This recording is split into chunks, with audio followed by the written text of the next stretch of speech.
Hello, everyone, and welcome to the next episode of Spotlight on Success, where we bring you tips and strategies that you can use to take your business to the next level. And today I am so honored to have Paula Rizzo joining us. We are going to talk today about how compulsive list making will make you successful, and who does not want to learn how to be more successful and more streamlined with their business. We as entrepreneurs know how crazy it can be, especially when it's you just running the entire show. So it is an honor to have someone who really knows how to maximize effective list making with us today. So before we jump in, let me give you a little bit of background on Paula. Paula Rizzo is the senior health producer for foxnews.com and founder of listproducer.com. She's an Emmy Award winner and attributes much of her success to her compulsive list making. She makes lists for everything and started listproducer.com to help others become more organized, focused, and efficient while being less stressed. And Paula, welcome to the show. Hi, thanks so much for having me. Well, we can see your Emmy hovering behind you. So can you start by telling us a little bit about that? Sure, I'm a TV producer for my day job, and I was very honored to win it a few years back.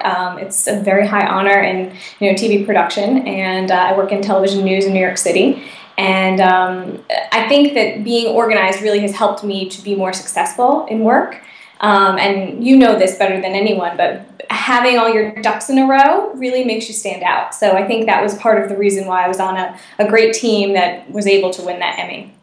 That's fantastic. Great honor, and it's got to be so much fun to have that sitting on your shelf. It's very cool. It's a good conversation piece when people come over for cocktails. I bet. Well, it's a huge honor and something that is highly coveted, very competitive, I'm sure, in your industry.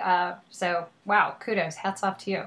Thank you. And I'd ask you about the Mardi Gras mask up there, but we'll skip that for today. It adds color. I love it. Yeah, just a little bit of fun, you know? Exactly. Well, let's jump right into our topic today. And tell me a little bit, first of all, how being organized can really help a woman with her career.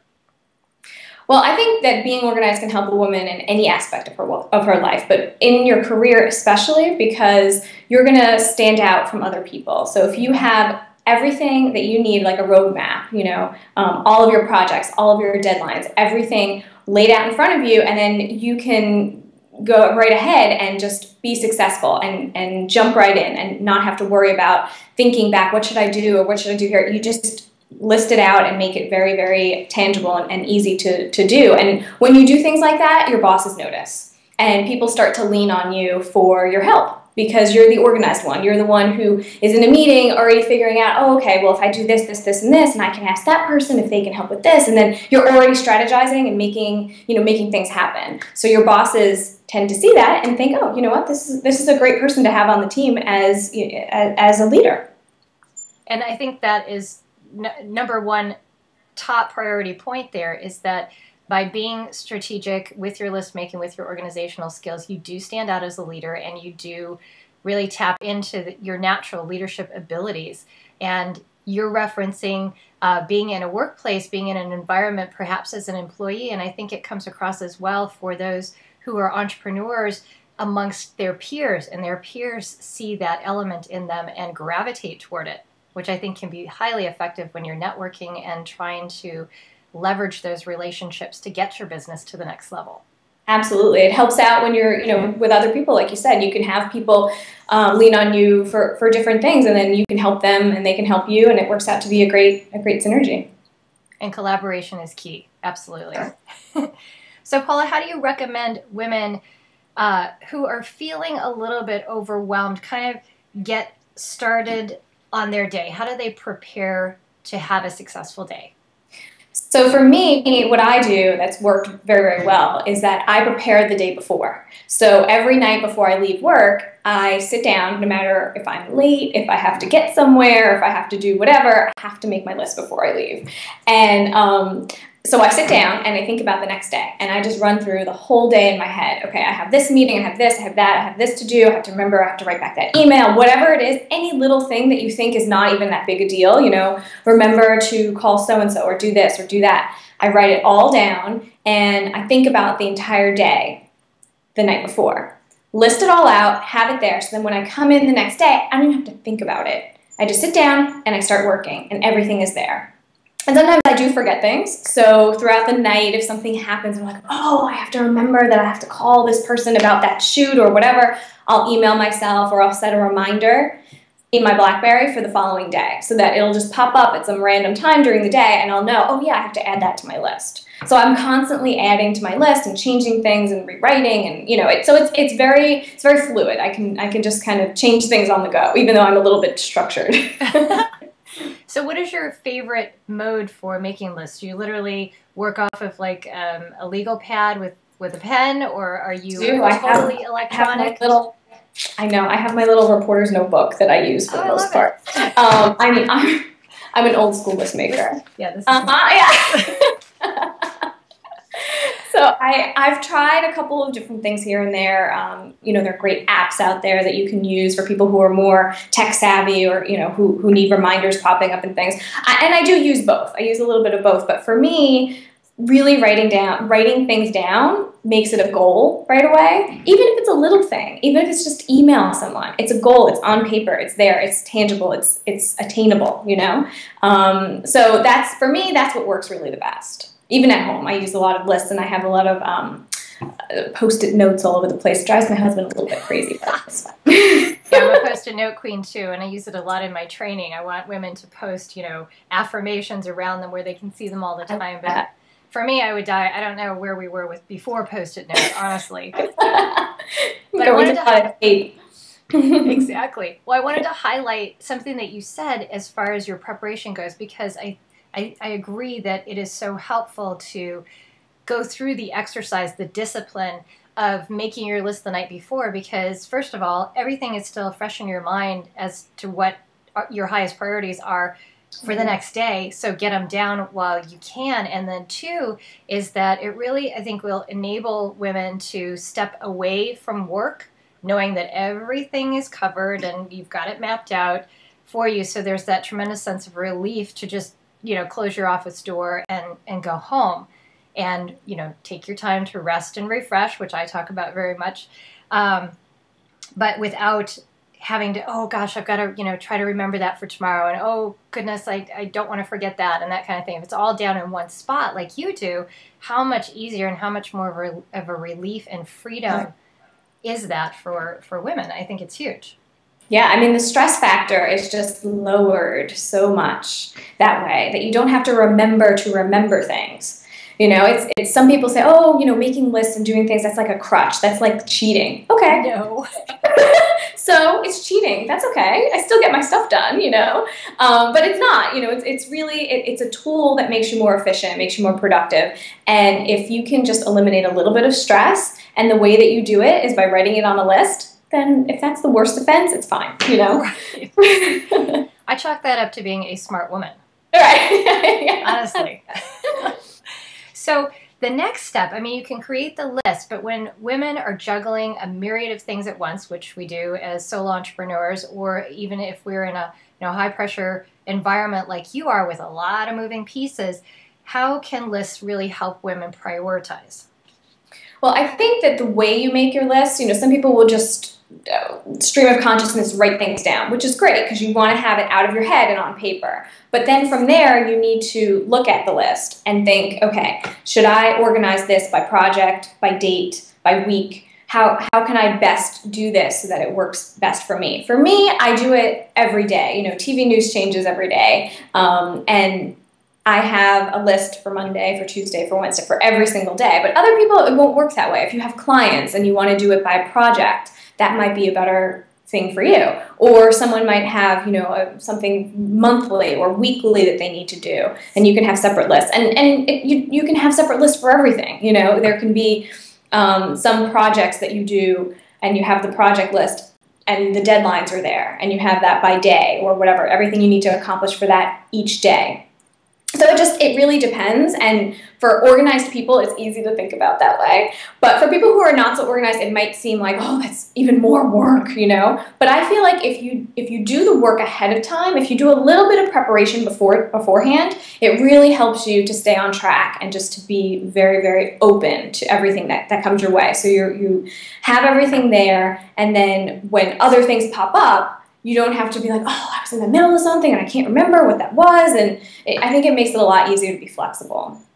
I agree. And having it all written down, having your priorities in one spot, and knowing that those are the crucial items that you have to get done for that day helps you streamline the process of your day, stay on track, as you mentioned. And I think it also could, in some way, shape, or form, empower women to say no when things come up that would derail them from their mission for that particular day. And what I like to say to women is, have the courage to say no. And no doesn't have to be absolutely not, get away from me, you're out of my life. You could simply follow up and say, now is not a good time. What I can do for you is X. So give that person an option. But I really think that having that structure that you're talking about will keep women on track and help give themselves permission, I guess, to say no to other things. It's true, because then everything is just laid out. I already know what I'm going to do all day tomorrow, for the most part. And when other things get thrown in, you're not as apt to, like you said, just be like, okay, fine, yep, I can add that to the list. And then it's like, oh my God, why did I do that? I can't do it. So it makes it much easier. It gets scary. Yeah. Well, I have to ask, since you are such an avid list maker, what happens in the instance when you don't get everything done on your list? Yeah, I mean, it happens quite often, actually. I have to tell the truth. I'm not, I do procrastinate. I do, this. You're human? Oh my. I know. It definitely happens. But you know what? I give myself a break. You can't be that hard on yourself. When you look at the day and you say, okay, these are all the things that are really important, if you're structured enough and you're, productive enough, you can do the things that really matter. Some of the other things, if I do it tomorrow, okay. If I do it next week, that's fine, And so I remake lists over and over again. I've been known to write a list for the day, and then I'm like, okay, the day's not really going the way that it was supposed to go. Let me redo the list and then start over, But it's okay. If you don't get to everything on your list, I mean, it's not the end of the world. As long as you prioritized and gotten things that absolutely need to be done that day done, you're okay. And that there's a tremendous sense of satisfaction when I'm able to just go, oh yes, and mark something off, and I'm like, yes. Exactly. Sometimes I go back and I write things that I didn't have on my list that I've done on the list, so I can just cross it off. Because it feels so good. It's like catnip. It's true. So tell us, Paula, how is list making? How has it been proven to be successful for people? Well, if you've ever had surgery or you've been in an airplane, you have been in an instance where there's been a checklist and someone has used a checklist to get you from point A to point B, whether that be in a plane or, through your surgery. And there's a book, it's called The Checklist Manifesto, and a doctor wrote it, and it was about bringing checklists into the operating room. And being that I'm a health editor or health producer for FoxNews.com, I work with doctors a lot, and I'm in ORs a lot doing shoots and things like that. And it's very structured in the OR, and they have a lot of paperwork. What is the patient's name? Where is the incision supposed to be? Where is this? Where's that? And they go through the checklist. If you've seen Grey's Anatomy, they actually did an episode with the checklist. And they went through all the checklists, and all the residents had to do it. And I was like screaming at the TV. I was like, the checklist! I was like so excited. But it really works. And you see that these things, that people's lives are at stake for these things, so they don't want to get it wrong. And so if you have the checklist, you go through it. And in the book, Checklist Manifesto, the man who wrote it, he helped to implement some of these checklists in ORs. And it was shown in the time that he had done the study that complication rates just plummeted because people were really paying attention. Did you wash your hands? Did you make sure this is the right patient? Did you do this? Did you do that? And you go through and you check off. The same thing as being in a plane, an airplane. Every pilot has a checklist before he takes off. They have it in the cockpit, and they go through it, and they have the same thing for landing. And that's sort of where surgeons got it from. They saw how successful it was for pilots, and they thought, this is a great idea. This is saving people's lives every day. We should use it. So, I mean, these are extreme things, these are extreme examples, but if you downsize it, you can use it for your own life, for your own business, just to be more efficient and to get things done and to not have to worry about it the same way that they do.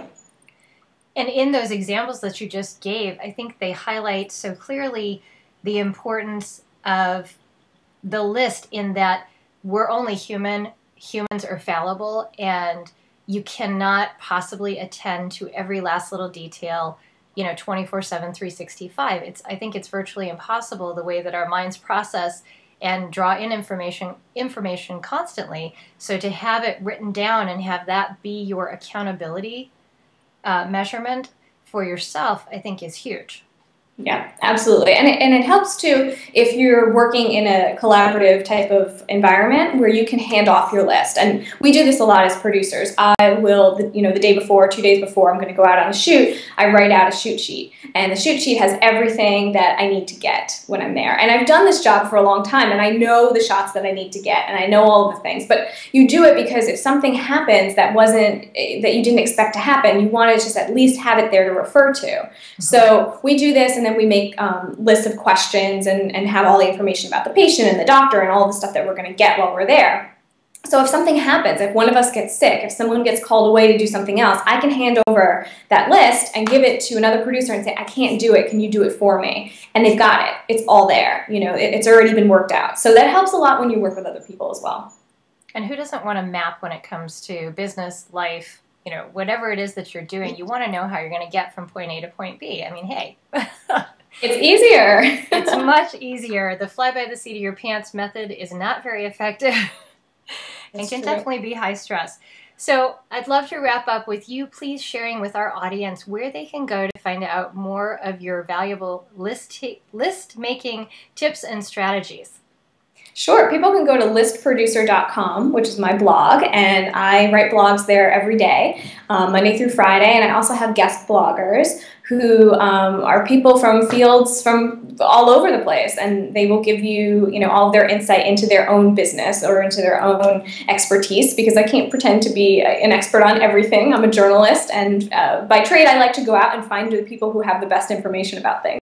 So, you've been gracious enough to do a guest blog for me, which has been great, finding some free time, how people can find free time. And yeah, so it's listproducer.com, and I would love to hear from anybody who has any suggestions or, needs some tips on lists. And it is a fantastic blog. I had, been casually watching you for quite some time, and now it's become kind of my regular regimen because of how much I learn. And I'm an avid list maker, and I thought, I've kind of covered, but seriously, what you provide and what your guest bloggers provide for you as well, the culmination of information there is all about, de-stressing, simplifying, decluttering your life, and that's where we have to go in this fast-paced world, honestly. It's true, and it's every aspect. It's not just work. It's, planning a vacation, finding a house. It could be used for anything, really. Agreed. Completely.